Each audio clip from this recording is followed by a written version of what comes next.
There's the rain he was talking about.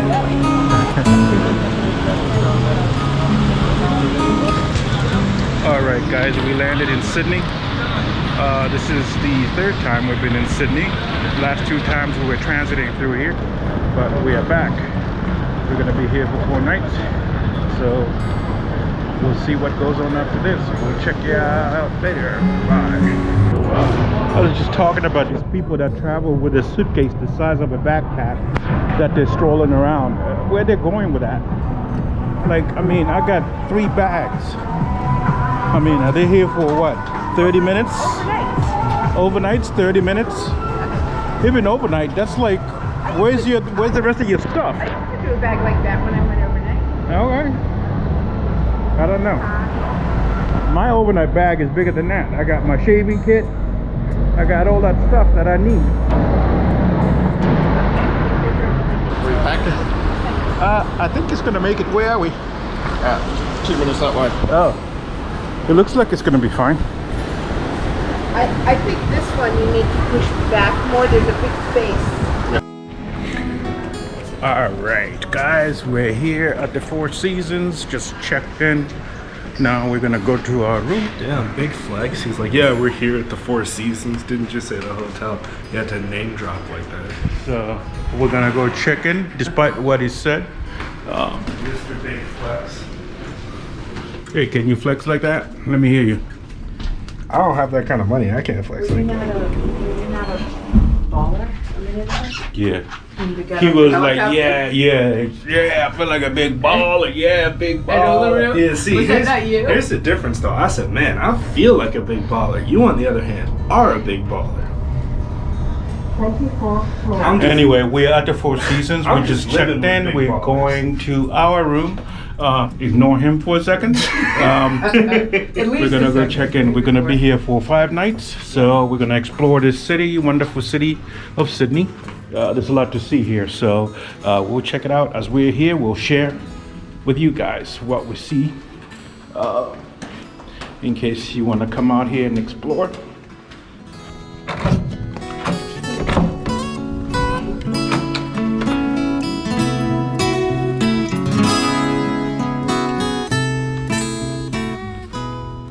Whoa, there's a big boat. Oh, the Opera House. Right in front of, right outside our window is the Opera House. Working on it probably has 2 keys. It doesn't. It has 1. Could you double check? The Sydney Opera House, right in front of our window. I will show you right now. It has 1. Okay, I need to get an extra thing. Okay. The Harbor Bridge. We'll be climbing that tomorrow afternoon. Sunset tomorrow. Sunset tomorrow. We'll be climbing to the top of that, so it should be fun. Anyway, boats are coming in, taking those ferries. There's a huge cruise ship right there. Where? Sitting right out there, see it? Where? At the dock. What? Seriously? She says there's a cruise ship out here. You guys see it? Because I don't see it. Oh, the thing with the smoke coming out of it. That thing. That's a cruise ship? Oh. I think that's him trying to be funny and facetious, but I can't be sure.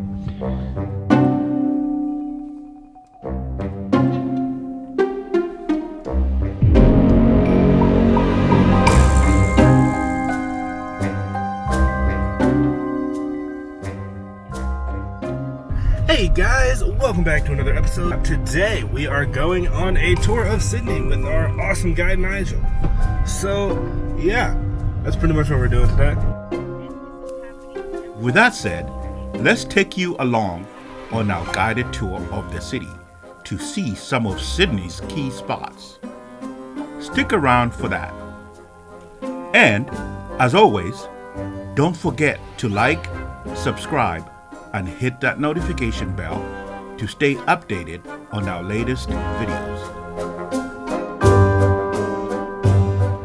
Now, the reason the British decided to colonise New South Wales, as it was then, is because they were sending their convicts over to the colonies. And of course, that changed with the War of Independence, and therefore the jails were getting fuller and fuller in Britain. We're talking now about the mid 1760s. So the British government had to do something about that. They had to find a way, like the French and the Dutch did. They send their convicts, their scum, if you like, offshore to other parts of the world. Where shall we send them? They were going to send them to Africa. They were going to send them to India. They were going to send them to various places, but they all apparently appear to be unsuitable. So it was decided to take up the Captain Cook option, because in 1770, Captain Cook had sailed up the coast of Australia. He had charted the coast of Australia, and he'd even called in to Botany Bay, which is the bay that you fly over when you fly into Sydney Airport. That big gaping hole in the coastline, Botany Bay. In 1771, Cook went back to Britain. He reported to the government and to the National Geographic Society and said what a great place Botany Bay would be for settlement. So when the first fleet, in 1785, it was decided to send a fleet over and settle the first consignment of 800 convicts to Sydney, to Botany Bay. So we have about 400 cruise ships coming between October through to April. So it's a very, very busy place. Obviously very important also for the economy of Sydney. Along here, you've got a lot of these terrace houses again, in a pretty nice location actually. Imagine paying $80 a week and having a view like they had here. These have been sold off to the private sector. You can see there's a lot of reconstruction going on here. This $2 billion casino is being built here. Now in this country we're allowed one casino per city. In Hobart, you've got West Point, you would have seen that. There's also a casino in every city. Yeah, Melbourne, you got Crown. So that's it. Yeah. So this is the Opera House forecourt. Very busy, very popular place to go. Restaurants along there, great place to visit during the evening. I commend you to do that.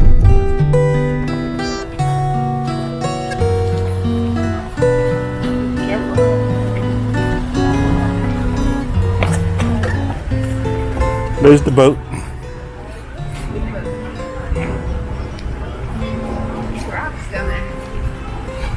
Now that fort's Fort Denison, that was built in 1867 to improve our harbour defences, and it was given the name of Fort Denison after the governor who was the governor of the day.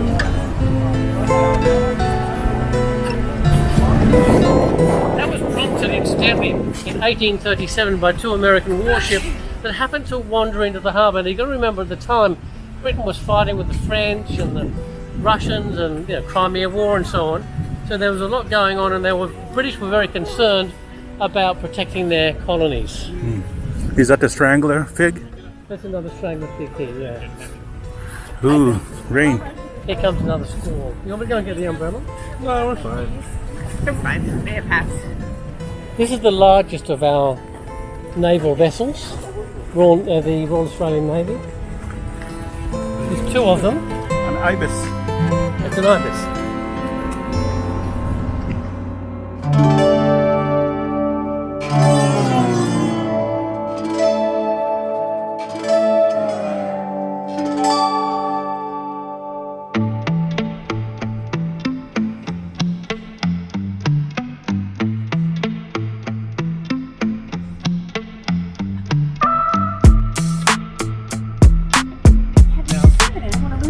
If you like beaches, in my opinion, it doesn't get better. Thank you. I appreciate Not because it's Bondi, but because as a beach, it's a great beach.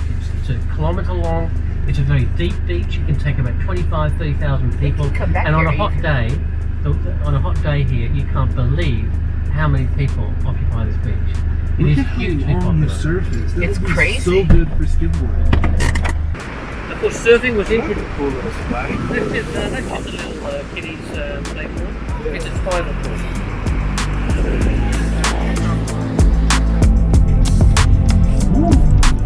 That's just your. It's actually a good view as you go up the hill. It's great. So over to the right here, you can see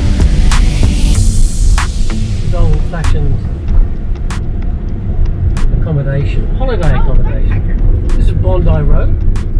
takes us back to the city. On the way back, I'll take you through the fashionable Paddington.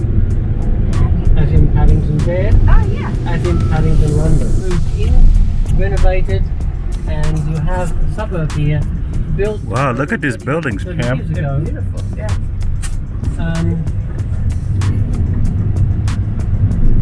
And it has a Wow, fantastic. that's lovely.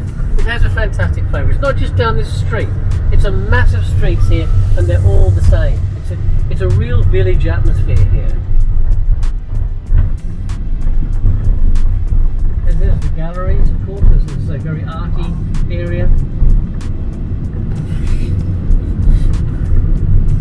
Wow, look at that wrought iron.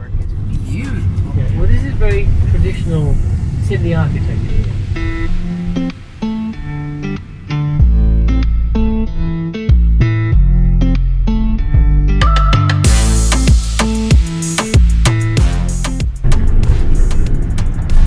I love these ones here.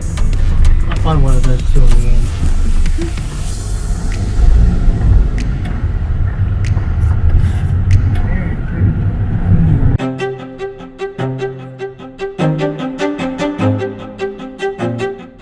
Anyway, now the only pylon that you can access is what we call the southeast pylon, that one on the right. There's like a museum in there, and you can actually walk up. It's only about 12 or 14 bucks to get into that section.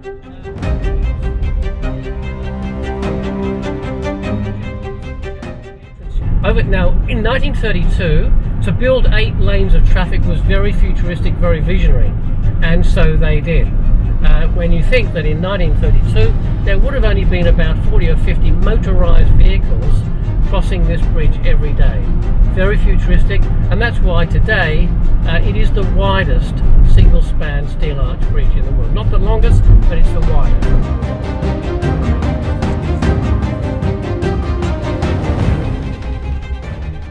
But this gives you the full perspective of the bridge, this view here. This is why I like this view, because this is the, a complete side-on view. The best view, in my opinion, of Sydney Harbour Bridge.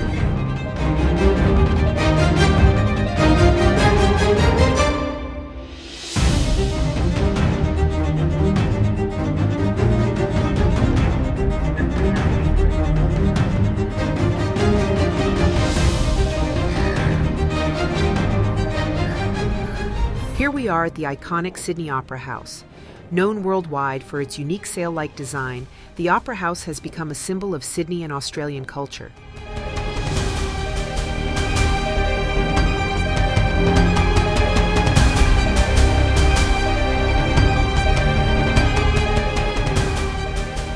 It's located right on Sydney Harbour, with a perfect view of the Harbour Bridge. Opened in 1973, it hosts thousands of performances each year, from opera and theater to concerts and dance shows. Standing here, you can see the complex design up close. Each of the sails is covered in over 1 million tiles, specially crafted to withstand Sydney's weather. The Opera House was designed by Danish architect Jorn Utzon, whose vision transformed this spot on Bennelong Point into one of the most recognizable buildings in the world. Inside, it has multiple venues, including a concert hall, theaters, and a studio space, each designed to enhance sound and visual effects for different performances.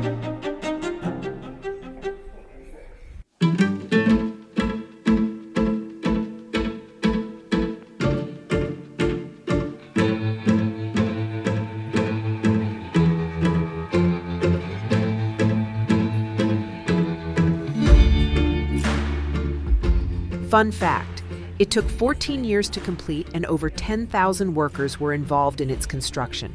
It's truly a masterpiece of engineering and design, and even if you don't see a show here, just walking around it is an experience in itself.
one left this morning. Another one is pulling in. So there seems to be a lot of boats still pulling in here. I thought they shut off the borders, but past 3 nights we've been here, there's been at least 4 boats.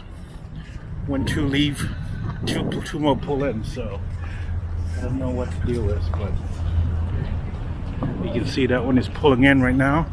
There's another one that's been here since last night that's sitting out there. When that one leaves, another one will pull in there. But there's a lot of activity in this bay still. And that's a pretty big boat with a lot of people.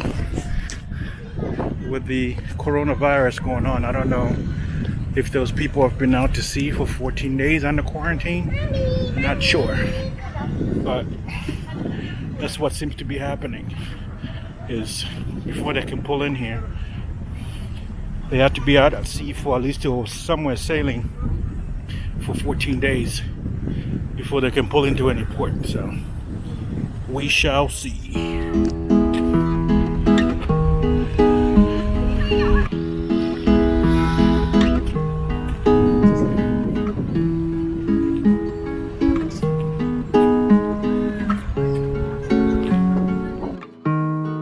One of the things you can do while visiting Sydney is the Harbour Bridge climb. Emerson and I took on the climb, but since video cameras weren't allowed, here are some photos from that day to capture the experience.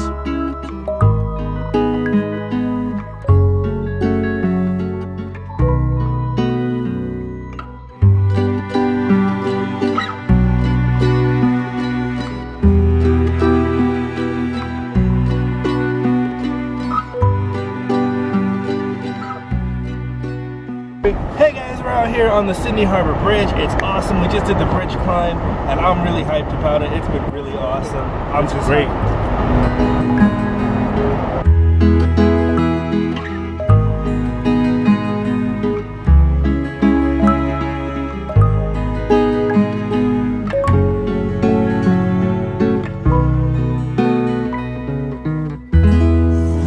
Alright, so we just did the bridge climb.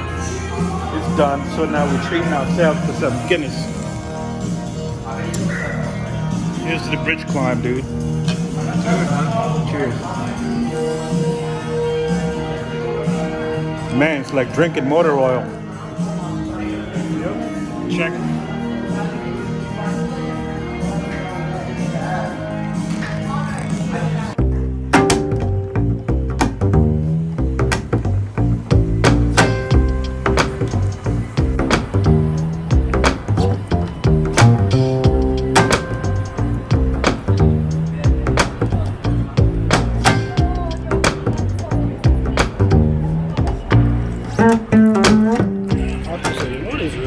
Australia and New Zealand though.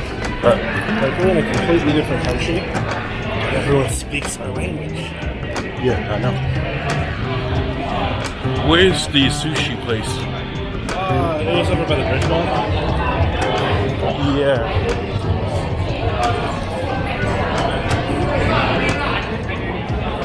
It was like sake something. It was just called sake. We are back at Sake today. Ethan and I were here Sunday night. Sunday night? Yeah, it's Tuesday now. Came here tonight and ate.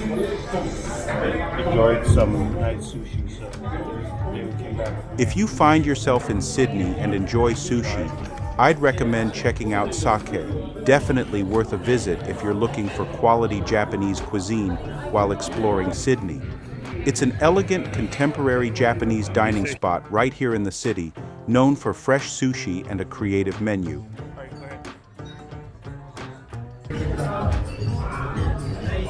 Sake is more than just a sushi spot.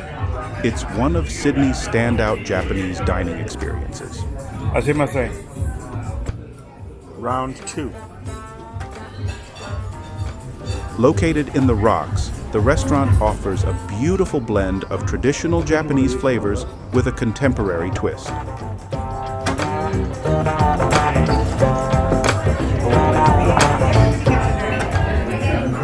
sir. A white chocolate shell inside. You've got crunchy almonds, Sure. coconut cream, cherry compote, and a hot miso curry. One of my favorite desserts at Sake is the dragon egg. It's a beautifully crafted dessert filled with chocolate mousse, tangy passion fruit curd, and thick mango caramel. The flavors blend perfectly with the white chocolate shell, biscuit base, and a touch of miso caramel sauce, giving it a rich yet balanced taste. The presentation is something special too. When served, a warm sauce is poured over the egg, melting it slowly to reveal the decadent filling inside. It's as visually impressive as it is delicious, a must-have if you're at Sake.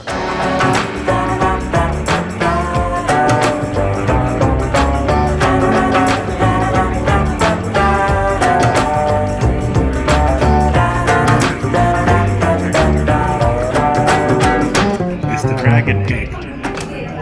Looks very appetizing. Can't wait to have some. Mine has all melted. Ethan still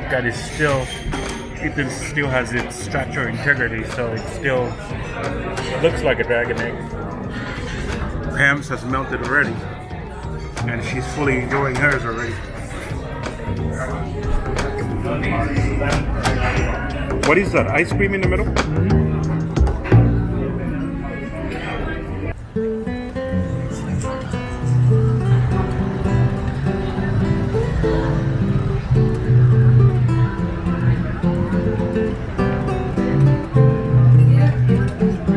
Let's go, man.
Right in the heart of Sydney, you'll find the Royal Botanic Gardens. It's a beautiful green space with diverse plant life, scenic views of the harbor, and plenty of spots to relax or take a walk. A perfect spot to unwind and enjoy nature right in the middle of the city.